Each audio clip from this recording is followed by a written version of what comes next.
So the person that I'm evaluating, he had a lot of strengths and weaknesses within his game. One strength that he was really good at was his finishing, as he scored 2 goals in the clip that I watched. This was all inside the box, so he had good finishing. Long shots likewise as well, he was good at from outside the box, got a lot of power into them and scored one, hit another off the crossbar. His dribbling was also really good. He was able to glide past defenders pretty easily using various dribbling techniques such as Maradona and ball rolls. His first touch was also really good. From a few situations when the ball was passed to him, his first touch just set him up for the next few dribbles and runs that he was about to do. His poke tackle, however, wasn't as good, so that was a weakness. He didn't come in with enough conviction and didn't follow through with his arm to get the ball, and so it was an unsuccessful tackle. His heading was also fairly poor. He jumped up for 3 or 4 and didn't actually make them, didn't make any contact with the ball. His short passing was also fairly poor. He didn't make many, few unsuccessful ones that he attempted. And long passing, which I'm going to prioritise as a major weakness, because he tried 2 or 3 and one was intercepted. But tried 2 or 3, both, and all 3 of them were intercepted or dealt with, weren't successful. So I'm going to prioritise it because one of the long passes that he tried to switch the ball was intercepted and that led to a goal for the other team. So that was why I've prioritised that. Tactics-wise, his attacking positioning was second to none. He was always on the last defender, never caught offside, found himself in loads of pockets of space within the box. His communication was also really good. He was very verbal with where he wanted the ball, and he also used his hands to direct where he wanted the ball and telling other people to run in opposite directions, which also shows that he had good leadership skills, as he was very verbal and commanding on the pitch. His defensive positioning, however, wasn't the best. He was trying to defend a corner on one occasion and he didn't get close enough to his marker. He was trying to man mark them, so his man marking was also not as good, as he lost his defender quite easily. Tracking back, he wasn't great at either. He loved bombing up and down the wing, but he wasn't as enthusiastic to track back in a defensive situation. This might be because his cardiovascular fitness was a weakness, because he was blowing steam for most of the match. He looked fairly unfit. Despite this, he was very, very quick. He had a lot of speed. After he did the dribbles, he was long gone down the wing. This also means he has good acceleration as well, straight off the mark, and good agility. His balance was also really good. A few defenders tried to push him off the ball, but he never went to ground. He stayed on his feet with a low centre of gravity. That was a strength of his game. However, despite his good balance, his strength wasn't the best. As I mentioned before, with his weakness of heading, he didn't have enough strength to get to the ball first. He was often shrugged aside during 50-50 situations, and also his leg power wasn't the best, as he often went for the header but didn't reach the ball, so his jumps weren't powerful enough. So as I said before, his prioritised weakness was his long passing, so I'm going to do his progressive practices on that. So I'm going to do it as a frequency of 3 times a week for 2 months for 1 hour a session. And the reason I've chosen it to be 2 months is because less than that would be insufficient time to groove the skill and to really make a change that he needs to do. And any longer than 2 months would be too long, because he has got the fundamental skills of the game and the passing technique that I've chosen down to, well, not down to a T, but he's got the basics and the fundamentals ready, so they just need to be fine-tuned and practiced. So for the progressive practices, I'm going to use a variation and a selection of drills throughout the whole 8-week period, but for the first few weeks I'm just going to focus on the ones that have no pressure on, like no game situation, no pressure, no defenders, in a closed environment, mainly just focusing on the coaching points of the long pass, which are that he should be going at a 30-degree angle towards the ball, using his strong foot to strike. His shoulders should be horizontally flexed to aid balance. He should lean back slightly to get a bit of loft on the ball if the loft is necessary, and his head and shoulders should be over the ball when contacting. His non-striking foot should be parallel to the ball when he's striking it, and he should use his laces to gain sufficient power and accuracy, hitting the ball in the centre, and then following through on the pass in the direction of the receiver. So yeah, for the first few weeks, we'll just focus on those coaching points that I've said. We can use manual guidance to alterate his body into position. This can help him gain a kinesthesis of what the movement feels like. So for the first few sessions of the first few weeks, we'll be drilling down those coaching points so that he knows how to strike the ball, and there'll be more focus on actually getting the contact with the ball rather than aiming it at anything for now, just making sure that that's successful and he's getting a good contact with it. Then we'll progress to hitting the long pass into an area with a receiver of a distance of about 30 yards. We'll do 30 yards in a 10 by 10 metre area. This is just to make sure that he's getting enough power and enough height on the long pass to make it into an area, and also to make it controllable for the receiver in that area. To progress this a little bit, we can change the distance by upping it to 35 and to 40 yards and making the area smaller to increase his accuracy. Following on from this, rather than using a receiver, we can use a more pinpoint technique of using mechanical guidance of a target. This will be to ensure his accuracy increases so that it's getting more accurate on the ball. Then to progress this as well, we could give him a feeder, someone that's going to pass him the ball so that the ball's moving and it's more of a game situation rather than a dead ball situation, because he wasn't on any free kicks in the actual game, he was just passing through free play. Then in the sort of like mid-section of his 8-week period, we can start adding a bit more pressure, make it a more open environment. So this makes it so that it's more of a game situation. So we can do something called piggy in the middle. I'm sure a lot of people have played it, but this is with a long pass instead, so that it's going to have someone that he's passing the ball to with a defender in the middle, but the defender will be passive, so he's not going to be trying to close him down for now. He's just going to be in the middle trying to intercept the ball with his head. So this is just to make sure that he's getting enough height on the long pass to make it more realistic. Then we can start making the defender a little bit more active, trying to close him down, to rush him and add pressure to him to get the ball to the receiver on the other end. And again, this is all static, he's on the ball, so then we can add a feeder in to again make this more realistic. Then we can add it into a much more game-like situation, where it's going to be sort of, there's 4 people in each corner of like a square, like a 10 by 10 metre square, with one person in the middle trying to close down and intercept the ball. And then once each player in the corner has received the pass, they then have to pass to another area, a long pass, across to another 4v1 station of a 10 by 10 metre, and they'll do the same as the other 4v1 group. And then once that's completed, they do the long pass again back to the other side. And then from that, we can add it to a pitch situation, so it's more of a, like he knows where the sort of areas to get it into. So we can get him doing long passes into the box with, at first, making it sort of a bit, well, not easy, but easier for him. So there'll be a free attacker situation with one defender, where he's going to be getting fed the ball in from a feeder, and he's going to put the ball into the area for any of the 3 attackers to hit the ball, with the one defender trying to intercept. Then to make this more difficult, we'll add more defenders, so going to 2 then to 3. And then to make it even more difficult, we can add an active defender in front of him to put pressure on him as he's about to put the ball into the box, so that he's sort of more rushed and he hasn't got as much time. And then again, to make this more realistic, we'll just keep adding defenders and adding more players around him until it's a more game-like situation, going from like a 4v4, staying the same, going 5v5, and progressing upwards towards a full 11v11 game where we can monitor him in that.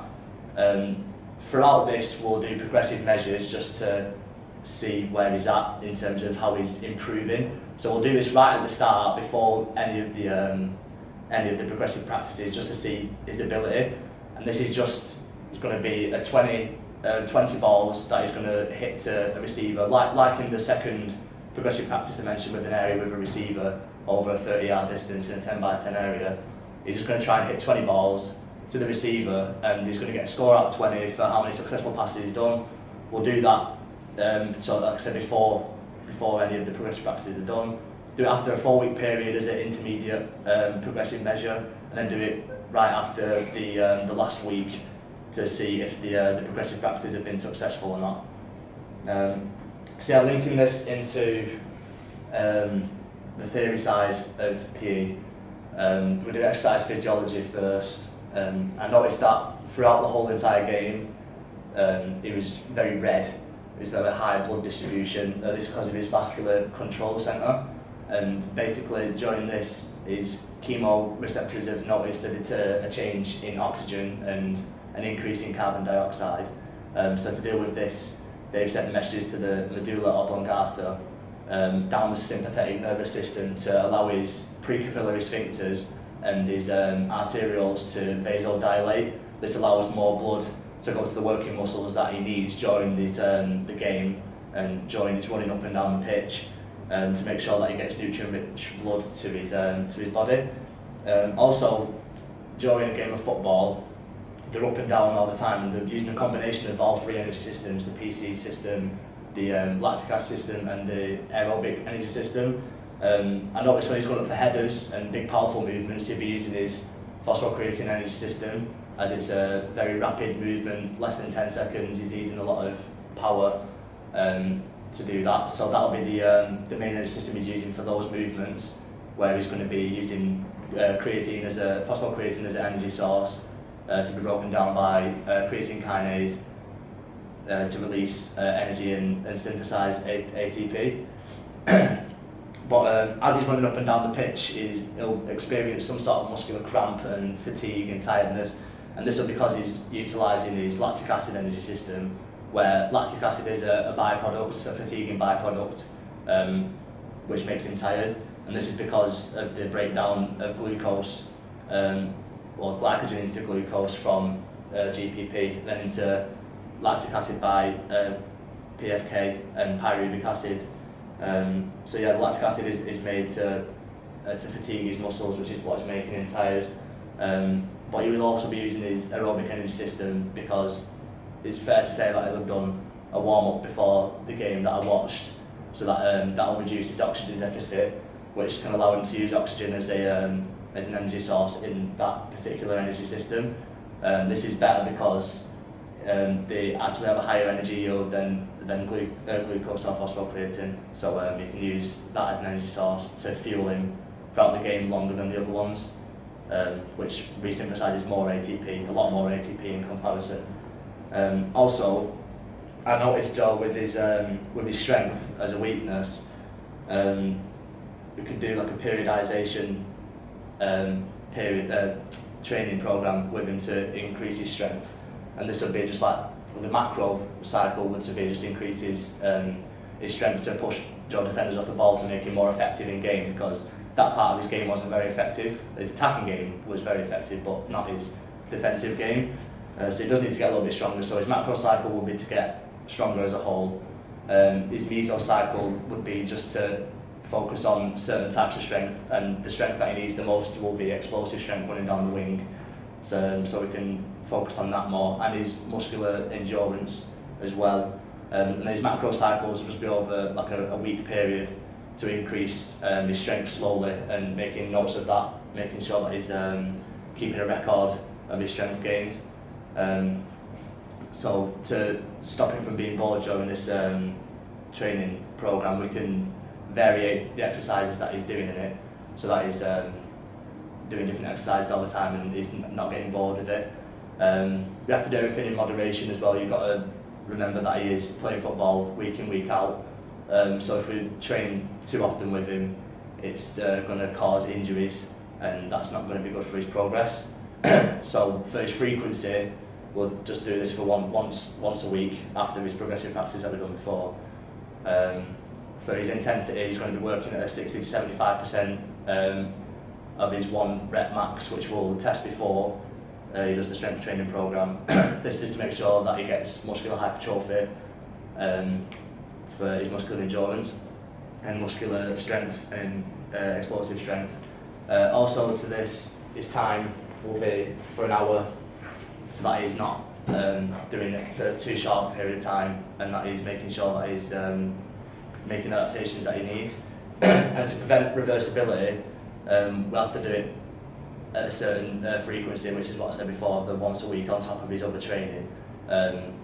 Preventing reversibility of his adaptations is important so that he doesn't, so that he keeps progressing. Progressive overload will be applied by upping the intensity or upping the weights that he's working at, so making sure that he's gaining the right adaptations. As well as this, like I said, he needs to keep a logbook, a diary of his strength gains, and making sure that he's getting that drilled in. So moving on from that towards the more sociocultural and sociocultural aspect, I've said that he had quite a good game, so his performance is on the low end of performance or high end of participation, because he's playing at a college level, but he's not playing for a professional team yet, so he's at the high end of participation as well. This is because he might have not had the opportunity to join a professional club. Like, he might have not had any scouts watching him or anything like that. He might also be provided like facilities around his local area. He might have a 5-a-side pitch near him or a full-length pitch, so the only time he gets to train will be with college, and college training is only once a week, so that could be stopping him from getting into that performance area. His esteem might also be limiting him from getting there. He might not think he's good enough to try and approach a professional club or to do tryouts for like low league clubs like there's a whole range of clubs like Boundary, Chadderton Park and teams like that. They might not have the esteem to approach them for tryouts. Media also will be playing a large role in where he wants to be in football, because he's going to be watching football near enough every week, as a lot of footballers do. The Barclays Premier League is a massive league that's been well documented by the BBC.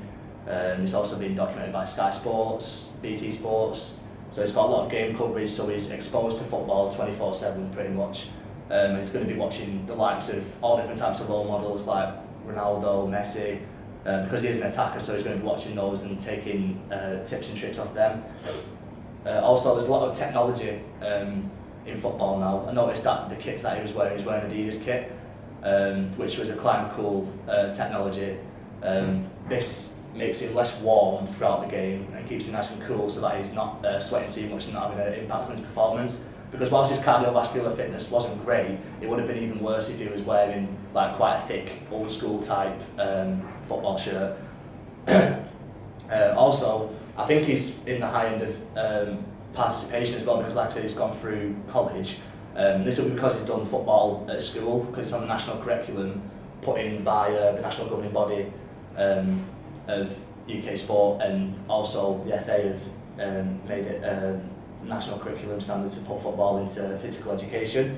And also, like I said before, he was wearing the Adidas kit and he was wearing the Nike boots as well, which comes in sponsorship. He was sponsored, the team was sponsored, I should say, rather, and given permission to use the Adidas kit for the golden triangle sort of interlink between media and sport.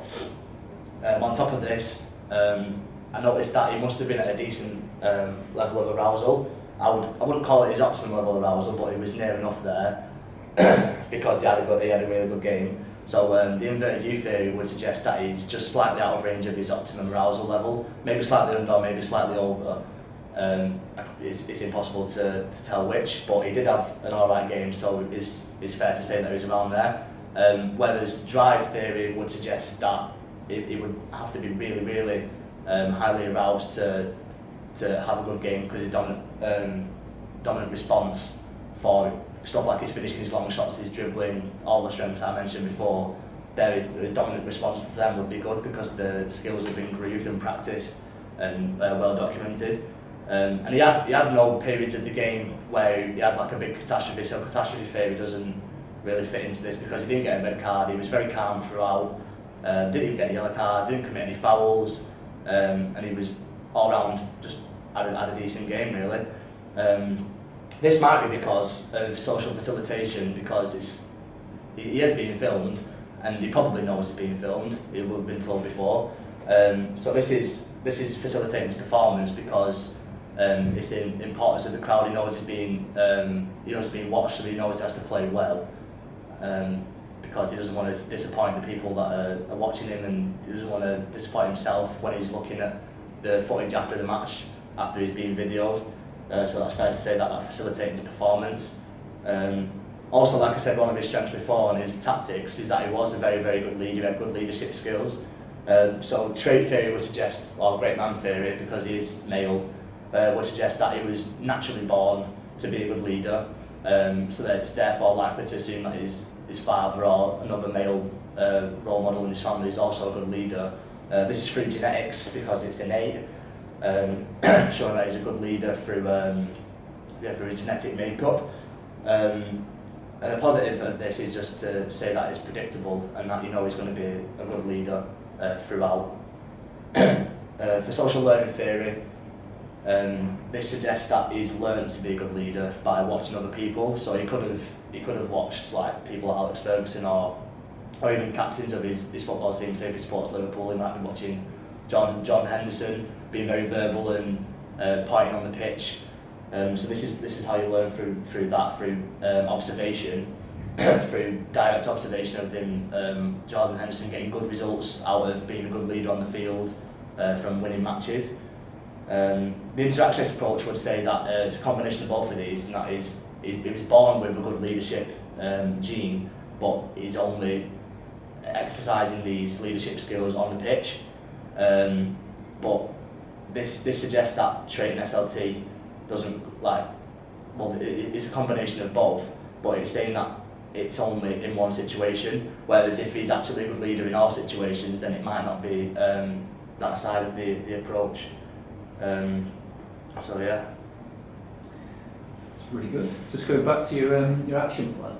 In terms of your coaching points, will there be any adaptations for your coaching points? Oh yeah. Once he's got the normal long pass down, to make it more adaptations in game, because he's not going to be doing the same long pass in every single match, and it's not going to be very effective. So we can actually change that to an outside foot pass.